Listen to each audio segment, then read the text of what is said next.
আমরা যারা বাবা বা মা দাদা ঘরে আছি তাদেরকে আমাদের ধর্মীয় শিক্ষার জন্য তাদের সাথে বন্ধুত্ব সৃষ্টি করি।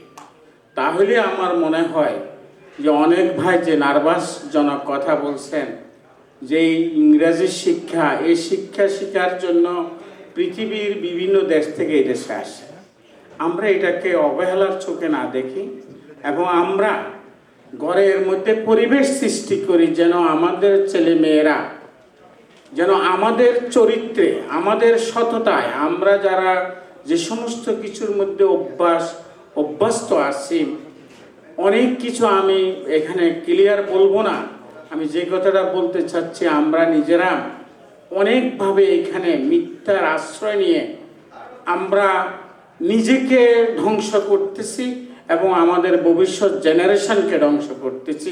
সেগুলোর থেকে বিরত থাকি। আমাদের ধর্মে আছে পরিশ্রম করে। আল্লাহ রাসূল বলছেন ফজর পড়ে বের হয়ে যাও, রোজগার করো।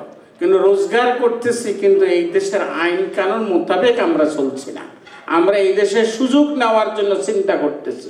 তা আমাদের ভবিষ্যৎ জেনারেশন যখন দেখতেছে, তাহলে তারা তো পরিপূর্ণ ইসলামী জিন্দেগির মধ্যে তারা সৃষ্টি বড় হবে না এবং দেখবে আমার বাবা, আমার দাদা, আমার বড় ভাই যখন এই সমস্ত সুযোগ নিচ্ছে, তাহলে ইসলামের মধ্যে সততা বলতে কিছু নাই।